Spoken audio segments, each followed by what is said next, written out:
Hello, welcome to Mental Health Matters. My name is Barbara Myers, and I am the host of the show. Today, the subject of our show is recovery, specifically recovery from mental illness. And I have two guests that are going to be exploring this topic with me. I'd like to introduce Katera Aslami.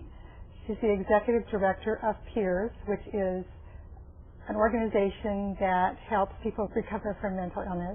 Welcome, Katera. Thank you very much. And then I'd like to also introduce our second guest, Brian Jewell, who is a consumer who's in recovery and has participated in some of the programs in Katera's organization.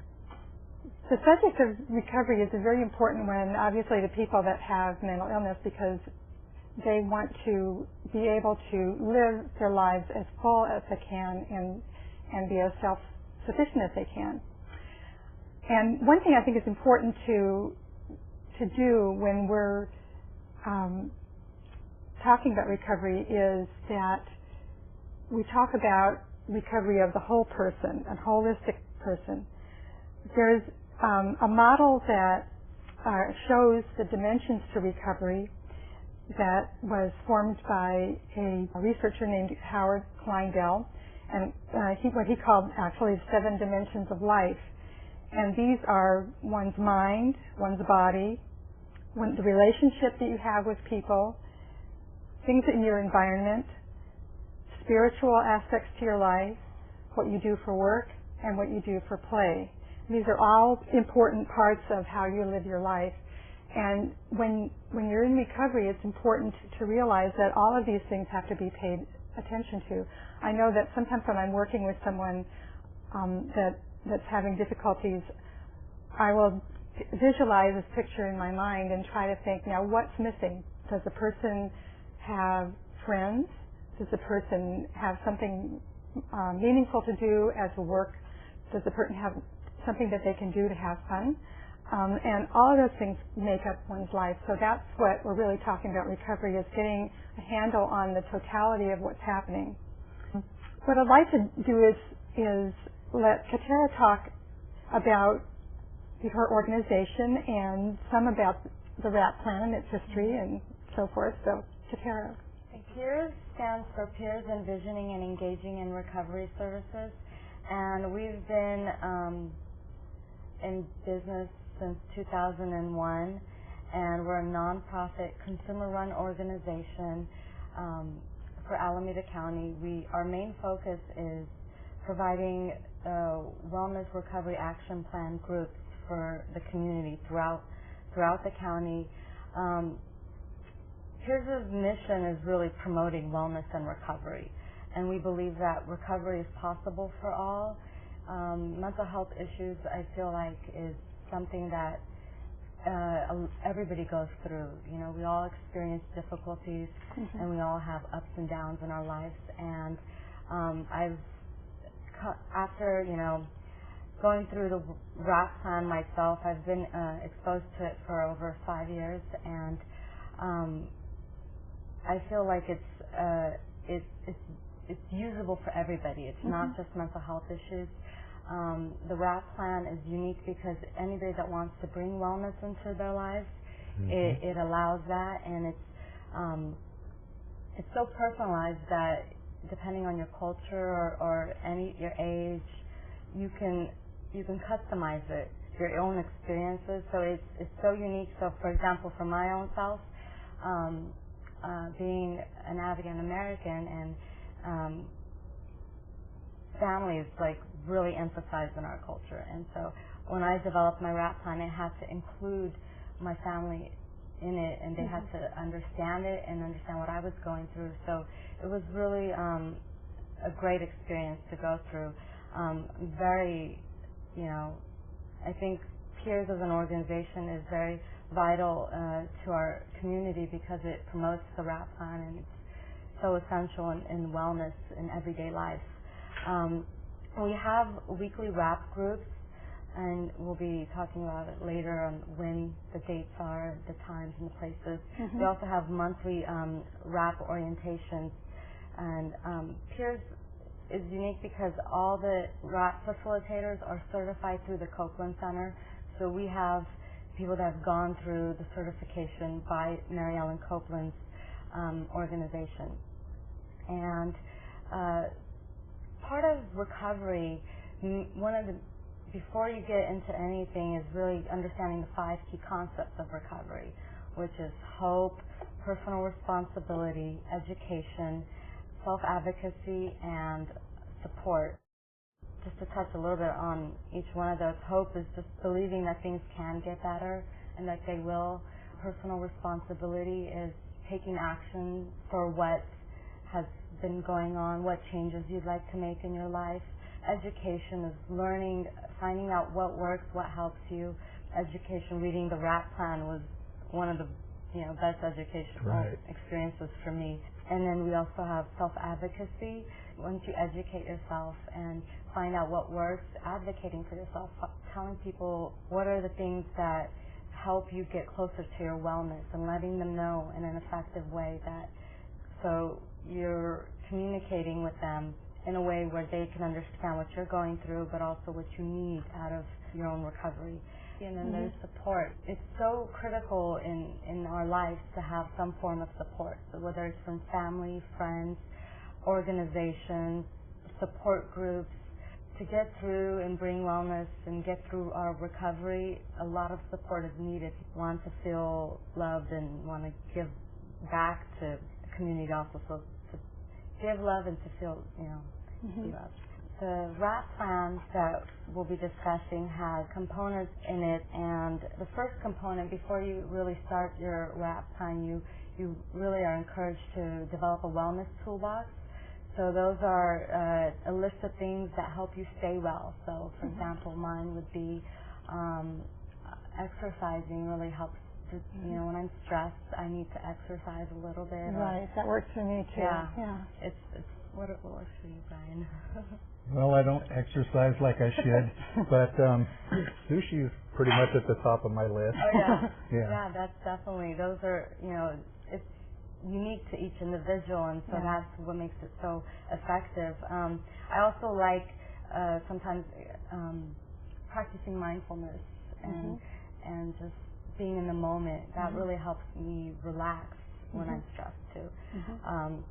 And then there's the daily maintenance plan, and that's what you are like when you're well. So when you're developing a RAP plan, you want to be able to look back and say, this is what I'm like when I'm well, so that even in times when things aren't going so well, you can look back on that plan and see that this is, there's hope, that this is something that you will get through. And then part of the daily maintenance plan is what do you do every day? What do you need to do every day, and what are things that you need to do once in a while, every other day? But that's part of your wellness. So, for example, for me, getting out of bed. I have to get out of bed every day. If I don't, then there's something wrong. That's a key point. And you want to keep it real simple, because if it's too long, it can feel overwhelming. This plan really to simplify it and keep it so that it's usable. That's a key thing. Then there's the triggers, and those are external things that happen in the environment or between you and another person that sometimes you don't have control over, but it affects you. It's something that you don't have control over.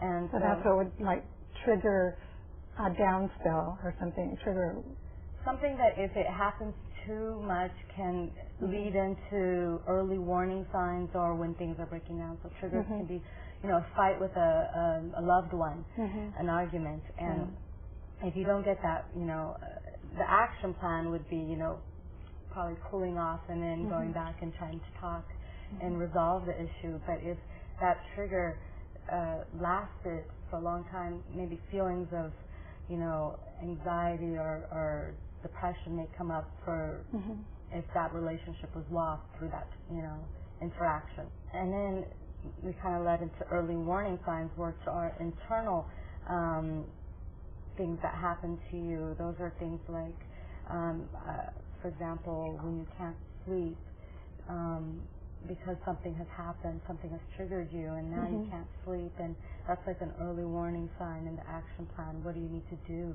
to help with that? So for me, specific, you want to be really specific. Right. For me, it would be not sleeping for a night. And some people it may be, not sleeping for 3 days. That would for me be when things are breaking down, which is the next one. And that's when you went through your early warning signs, and now you're feeling a little bit worse. Things are getting a little bit worse also for you.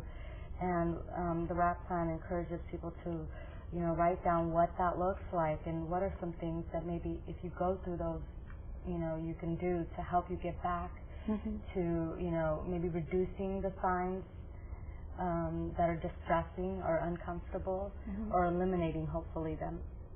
And then, in life things happen, and sometimes we have no control over it, and we get into crisis. There are definitely situations where crisis may come up, and having the plan prepared, and really a crisis, you develop it for your supporters, and so that's why it's really key to have some supporters there for you to share this plan with, because you want to still have a voice, still have some control over how you're going to receive treatment. And in the RAP plan, it's so detailed. It goes into like so many steps that like you will, if you share with others, sometimes when you feel like you don't have control, the RAP plan gives you that control. You develop it when you're doing well, so that you can evaluate what you really want in your crisis plan. And so when you share it and you end up, if someone ends up in a crisis and they give it to their supporter, that hopefully those supporters will respect the RAP plan and follow. What's an example of something that might be in the crisis plan? Is it hospitalization or something like that? Yeah, there's certain, like if you need to take medication when you're in crisis, what kind of medication you prefer, what medication you don't want, where you want to go, if you need to go to a hospital, where you would go, where you don't want to go also. There's who you want as part of your supporters and who you don't want as part. I mean, you want to specify it, because sometimes, we talk about families are supporters, but sometimes, they can also be triggers, and certain family members aren't, certain supporters aren't as, don't fit in each category. They have to have a specific duty, and you also don't want to throw all of it on one person, because then they will probably be overwhelmed. So the crisis plan allows you to, if you have the luxury of, there's respite centers also. I don't know if we have any in Alameda County, but it's really something that you could develop with your own family if you have a close family like that, where you don't have to go to a hospital, but you go to a place where it's comfortable, it's where you want to be, and you just get to go through your what you're going, your signs and symptoms. Something that's been added recently is the post-crisis plan, and that's when you've completed and gone through your crisis, and you're feeling better and you're getting better. You may still need some support, and you may still need that little help here and there, and so it's really important to have the post-crisis plan in effect also, because you don't want the whole support network to stop just because the crisis has stopped. There's still a need for people to be there for you. And so those are... So it looks like it allows the person to have a lot of detailed planning and control over when they're not in control. If it makes sense. Yeah. It does. Now, Brian, I understand that you have been working with RAP Plan and participated in some of this. I'd like to understand a little bit about your experience. Well, I've been involved with the RAP group for 6 months, and it's helped me to look at myself and, for one, not to be blaming other people. That was a big thing for me. You know, it's all your fault. You did this to me. Now I take responsibility for myself. And I've just been enlightened. Each week we work on something, and you know, right now it's a small group, but that gives us a chance to be more personal. And the people that I'm there with are very good. So tell us a little bit about your story, Brian. Okay. My family has had mental illness for quite a few generations, and so I just grew up with it, thinking, you know, I would live and die, not ever getting any help. And I've found some good doctors here in Fremont at Tri-City Mental Health, and they, after going through treatment and therapy with them for 8 years, that's how I learned about the WRAP plan, and going through that, my recovery is better every day. Oh, good. You know, and help. You know, I can see, you know, hope in my future where I didn't have that before. Okay. Just going through the WRAP plan itself helped to give you hope for your future. Right. Yeah. Well, there's a lot of things. I go to a good church. You know, I have good friends there. I have a wonderful wife. And my doctors, and taking the right medication has helped a lot. You know, so I see a future for myself instead of just passing time. So I guess I want to ask both of you. You talked a little bit about hope and how participating in the WRAP plan gives you hope. Can you tell us some other aspects of getting hope? For me, it was a little different. When I was going through my depression, my periods of depression and anxiety, I lost a lot of that, and what happened is I got into crisis, and I hit, you know, what people would say the bottom, and that made me realize that this is not the way I need to be living. This is not what, you know, I've never lived, you know, I've never experienced these things before, and I know I can, you know, I can get better, and so, you know, and after going through it once and then experiencing it again, you figure out ways to bring back hope in, and the first time was, you know, it was a crisis that was the eye awakener, and that I knew that I, you know, could get better, and, you know, I also was working then, and I worked in a mental health facility, and I knew about the WRAP plan, and a lot of it, you know, knowing that Mary Ellen Copeland developed this plan through a lot of research of people that have experienced the same things that I have, you have, that we have, gave me hope, like, people can recover and do get better, and just reading more about their stories and what they experienced and how they recovered and how they brought wellness back into their life really gave me more motivation to reevaluate what was going on with me. Is there anything more that you want to say about? Yeah. I'm bipolar and something else, intermittent explosive disorder. So my lows and my depression are really deep, but my highs are dangerous. You know, I rageaholic might be a good word for it. And I just was always like that, always on the verge of suicide.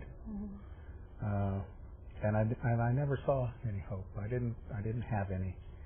And between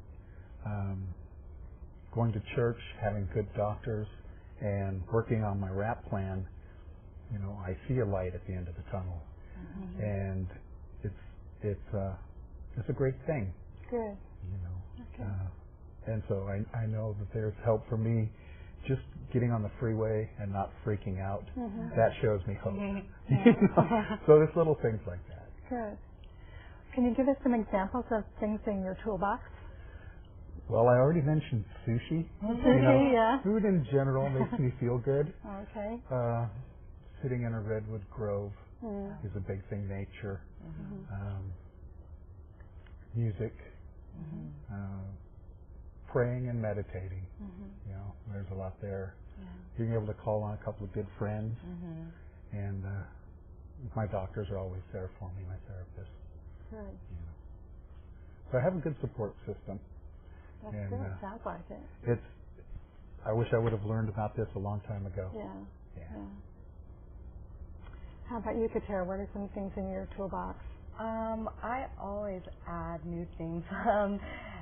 I would say the one thing that I really connect to is trying to find things to help meditate, like meditating, music.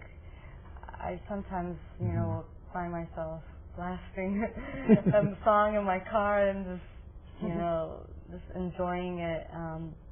And I like watching comedies. I like laughing and being around positive people that, you know. So I've heard there's such a thing as laugh therapy. There is, yes. It really, and I feel like it works because it, you know, it just brings a little more joy into, you know, my day. If I can laugh a little bit at something and forget about whatever's stressing me. Another thing that I, you know, taking baths and like, you know, nice soothing baths with, you know, that's nice. And I also like to pamper myself if I can. You know, just girly things like, you know, paint my nails or something. Good. Yeah, so those are part of my wellness toolbox. I love sushi also. Trying to find nature is probably one of the ones at the top also because I can practice, you know, some mindfulness techniques and deep breathing stuff in nature and just reconnect to the earth. Yeah, it has a way of just getting rid of all of the stuff that we have around us all the time and just being centered. Now, I guess I'd like to ask you, how has recovery changed your life? That's an easier one for me because I do have hope. I do see a future, and I think that future is going to be working within the mental health system here in Alameda County. Oh, good. I've been doing a lot of volunteer work lately since I started doing my RAP plan. Yes. Good. And there's so many things that I feel I can contribute to now that I've come out of the deeper parts of my illness. It's time to give back. And one of my things that I would really like to do is working with veterans. I'm a veteran myself, even though I didn't see any combat. There's so many people coming back that aren't going to get all the help that they need, and the VA hospitals are so full that the county can help. And they do have a RAP group for veterans, and maybe when I take that training, I can start working on that.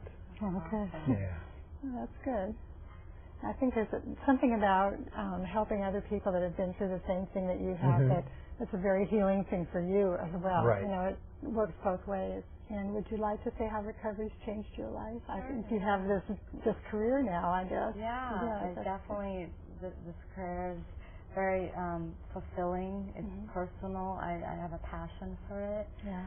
I really enjoy just working with people and, you know, helping them, you know, see the RAP plan and see if it fits for them or not. And hopefully it does, because it you know, my recovery journey has brought more wellness into my life. I you know, for a while when I wasn't connected to it, I didn't live, I guess you'd say, a fully well life. And now I get to see it and bring that in more.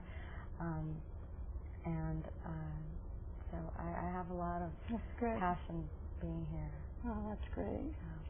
Yeah. That's really good.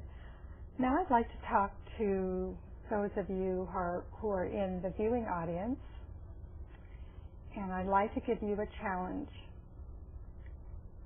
The challenge is that sometime in the next few days, I'd like you to just do one fun thing for yourself that makes you happy and that gives you joy, and take that and remember it and put it in your own toolbox as something that's going to be something that you can take out and use again if you need to give you joy. So that's your assignment for the next few days. I'd like to tell you where Piers is and when the WRAP groups meet. The location of Piers is at 1825 San Pablo Avenue, Suite 201 in Oakland. Their phone number is 510-832-7337.